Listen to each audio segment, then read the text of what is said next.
Hello guys, welcome to our channel.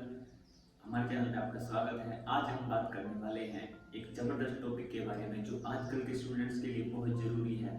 हम तैयारी करने लगते हैं किसी भी एग्ज़ाम की, कोई कोचिंग सेंटर ज्वाइन कर लेते हैं या फिर हम हो सकता है घर से ही स्टडी कर रहे हों, लेकिन हमें बहुत सारी चीज़ों में बहुत सारी प्रॉब्लम्स आती हैं जिसकी वजह से हमें अपना एग्ज़ाम क्रैक नहीं कर पाते या हमें डर लगता है कि हम अपने एग्ज़ाम को कैसे क्रैक कर सकते हैं, आसानी से और जल्दी क्रैक कर सकते हैं। तो गाइस, आज इस वीडियो में ये सब ही मैं डिस्कस करने वाला हूँ। ये वीडियो का पहला पार्ट है और अगर आप इस प्रोसेस को आगे तक देखेंगे तो आपको दूसरा पार्ट भी आपको देखना पड़ेगा। तो हमारे चैनल से जुड़े रहिए और स्मार्ट तरीके से आप कैसे जल्दी से जल्दी किसी भी एग्जाम को क्रैक कर सकते हैं। तो चलिए शुरू करते हैं। गाइस, मैं यहाँ पर आज किसी भी पर्टिकुलर एग्जाम की बात नहीं करूँगा। मैं बात करूँगा कि आप अपने सब्जेक्ट्स को, अपने स्केड्यूल को किस तरह मैनेज कर सकते हैं कि आसानी से आप अपने एग्जाम को क्रैक कर सकें। तो गाइस, इस वीडियो को पूरा देखना आपके लिए ज़रूरी है क्योंकि तभी आप अच्छे से समझ पाओगे कि एक्चुअली करना क्या है। क्योंकि आधी अधूरी वीडियो अगर आप देखोगे तो आप पूरी इन्फॉर्मेशन गेट नहीं कर पाओगे। तो चलिए शुरू करते हैं। तो सबसे पहली बात तो ये है कि सपोज आप कोई भी एग्जाम क्रैक करना चाहते हो तो उसमें ब्रॉडली हम समझ लेते हैं कि 3 से 4 जो है सब्जेक्ट होते हैं, जैसे कि इंग्लिश हो गया, मैथ्स हो गया, क्वांटिटेटिव एप्टीट्यूड और रीजनिंग हो गई या फिर जीके हो गई। तो ये 4 सब्जेक्ट आपको कैसे भी करके टैकल करने हैं। तो गाइस, सबसे पहला जो हमारा कदम होगा वो ये होगा कि आप कौन से सब्जेक्ट में अच्छे हो, कौन से सब्जेक्ट में आपको लगता है कि आपको बहुत ही आसान लगता है, आप उसको अच्छे से टैकल कर सकते हो, उसके क्वेश्चन आप अच्छे से सोल्व कर लेते हो और आसानी से जल्दी से सोल्व हो जाते हैं आपसे, आपका माइंड उस डायरेक्शन में बहुत अच्छे से काम करता है। तो इस तरह से अगर जब आप ये चीज़ें सेगमेंट कर लेते हो कि सपोज हम यहाँ मान लेते हैं कि आप रीजनिंग में अच्छे हो या फिर आप मैथ में अच्छे हो, हम यहाँ मानते हैं कि रीजनिंग मैथ दोनों में अच्छे हो लेकिन आपकी इंग्लिश और जीके जो है वो उतनी स्ट्रॉन्ग नहीं है। तो चलिए अब हम जानेंगे, जैसे ही आपके 2 सब्जेक्ट हैं, आपको पता है कि आप मैथ और रीजनिंग दोनों में अच्छे हो, तो पहले आप इन 2 सब्जेक्ट में बहुत अच्छे से प्रिपरेशन करके इनको फुल कर लीजिए। 100% आपको इनमें श्योरिटी होनी चाहिए कि आप किस तरह से आसानी से इनमें अच्छे मार्क्स यानी कि मेरिट लेके आ सकते हो। जब आप ऐसा कर लेते हो तो उसके बाद आपका दूसरा काम शुरू होता है, यानी कि आपके दूसरे सब्जेक्ट जैसे कि वो जीके हो गई और इंग्लिश हो गई, वो आपको अच्छे से नहीं आती, आप उसमें थोड़े वीक हो। ये सब्जेक्ट किसी के कुछ भी हो सकते हैं, एग्जाम्पल के लिए हम समझ रहे हैं। तो जैसे ही दूसरे दोनों सब्जेक्ट हैं, आप उस पर कुछ इस तरीके से ध्यान देंगे कि आप इनको क्रैक कैसे कर सकते हैं। जब आप ये सब जान लोगे कि उनमें क्रैक कैसे करना है, यानी कट ऑफ को पार करना है इंग्लिश में और जीके में, तो उतना आपको स्टडी कर लेना है और इतना स्टडी करना कोई मुश्किल भी नहीं है। तो मेरे कहने का सिंपल सा यही मतलब है कि आपको नेगेटिव बिल्कुल नहीं होना है उन 2 सब्जेक्ट को लेकर जिनमें आपकी कमान अच्छी नहीं है, क्योंकि आप दूसरे 2 सब्जेक्ट में अच्छे मार्क्स ले सकते हो, इसलिए कोई फर्क नहीं पड़ता कि आपके 2 सब्जेक्ट में अच्छे मार्क्स नहीं आते। आपको उनमें लगभग इतने मार्क्स ले लेने हैं कि आप आराम से कट ऑफ को पार कर सको। तो इस तरह है, जब आप चारों सब्जेक्ट को इस तरह से लेकर चलते हो तो आसानी से आप जो है कट ऑफ की जो सीमा होती है उसको आराम से पार कर लेते हो और आपके एग्जाम क्रैक करने के चांसेस बढ़ जाते हैं। अब दूसरी बात आती है कि आप हम देखते हैं कि बहुत सारे स्टूडेंट्स जो हैं वो कोचिंग सेंटर्स भी ज्वाइन करते हैं और या घर से पढ़ रहे हैं, लेकिन वो बहुत ही कोशिश करते हैं, डीपली पढ़ते हैं, पूरा कोशिश करते हैं, लेकिन जो उनका बैक एंड का जो टाइम पीरियड है, जो शेड्यूल है, टाइम टेबल है, यानी कि वो घर में क्या करते हैं, घर जाने के बाद कितनी स्टडी करते हैं, या फिर दूसरे जो काम होते हैं, it may be social networking sites या फिर दूसरे अपने यार दोस्तों के साथ जो हम टाइम स्पेंड करते हैं उसमें कितना इन्वॉल्व है, ये भी बहुत मैटर करता है हमें किसी भी एग्जाम को क्रैक करने के लिए।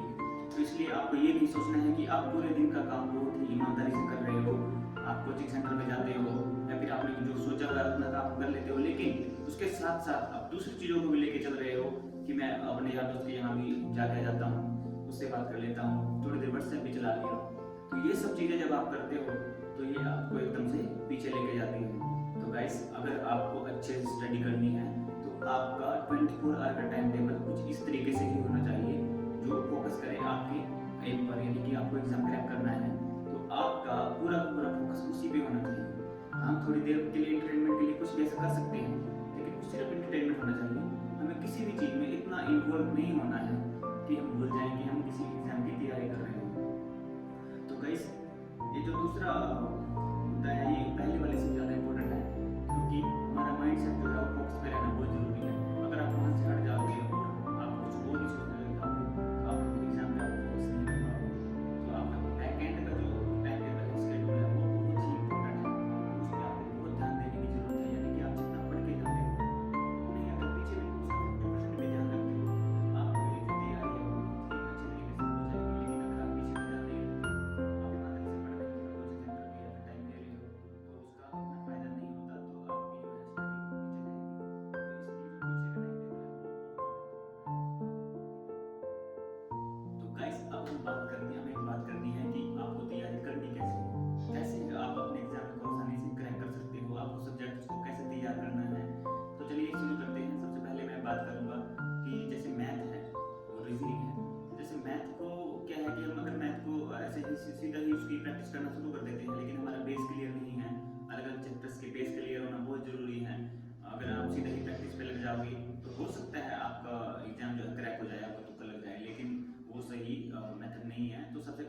बेसिक्स जो क्लियर कर लेनी चाहिए, जो भी आपके इंपॉर्टेंट 8 से 10 चैप्टर हैं, उसके 8 से 10 सबके नहीं करने हैं, 8 से 10 जो आपको आसान लगते हो उनका आपको बेस क्लियर कर लेना है, ताकि आपको कहीं भी कैलकुलेशन में कोई प्रॉब्लम ना आए और आप क्लियर कट उसका आंसर दे सकें। जैसे कि रीजनिंग हो गई, उसको हम प्रैक्टिस से कर सकते हैं, या फिर इंग्लिश हो गई, उसको हम प्रैक्टिस से कर सकते हैं, लेकिन मैथ में थोड़ा ध्यान देने वाली बात है। उसके बाद एक सब्जेक्ट है जीके। जीके को तो जितना भी आप पढ़ोगे तो उतना ही सीखोगे, तो उसमें भी ऐसा कुछ नहीं है। तो गाइस इसलिए मेरे कहने का मतलब है कि आपको हर सब्जेक्ट का थोड़ा बेस तो क्लियर करना ही पड़ेगा। अगर आप बेस क्लियर करोगे तभी उसके बाद आप आगे बढ़ सकते हो, तब आप स्ट्रांगली और कॉन्फिडेंट होकर ही कुछ भी कर सकते हो, कोई दिक्कत नहीं आएगी बाद में। उसके बाद अगर हम बात करें कि जैसे आपका बेस क्लियर हो गया, तो उसके बाद तैयारी आती है प्रैक्टिस की। तो गाइस प्रैक्टिस मोस्ट इंपॉर्टेंट है। आप किसी भी कंपटीशन एग्जाम की तैयारी कर रहे हो, अगर आपकी प्रैक्टिस उसमें कम है, आप सिर्फ स्टडी कर रहे हो, पढ़ रहे हो, तो वो नहीं, आपको एग्जाम की एकदम से उसकी प्रैक्टिस करनी पड़ेगी। आपके पास उसके बहुत सारे मॉक होने चाहिए, बहुत सारे टेस्ट देने पड़ेंगे आपको। अगर आपका एग्जाम ऑनलाइन है, आपके पास लैपटॉप कंप्यूटर है, वहाँ दे सकते हो तो बहुत बढ़िया है, लेकिन नहीं है तो भी कोई दिक्कत नहीं है, तब भी आप उसको ऑफलाइन निकलवा के उसकी प्रैक्टिस कर सकते हो। मतलब जैसे भी हो, अगर आप किसी भी एग्जाम का प्री की तैयारी कर रहे हो, तो उसके लिए आपको टेस्ट देने पड़ेंगे। आपको हर रोज एक दो टेस्ट देना पड़ेगा। जैसे ही आपका एग्जाम क्लियर हो जाता है अपनी का, तो मेंस के लिए आपको इसी तरीके से तैयारी करनी पड़ेगी। यानी कि सिंपली मेरे कहने का मतलब है कि आपको तैयारी बहुत इस जबरदस्त तरीके से करनी पड़ेगी कि आपको घर से ही लगना चाहिए कि आप एग्जाम प्रिपेयर करने वाले हो, एग्जाम क्लियर करने वाले हो।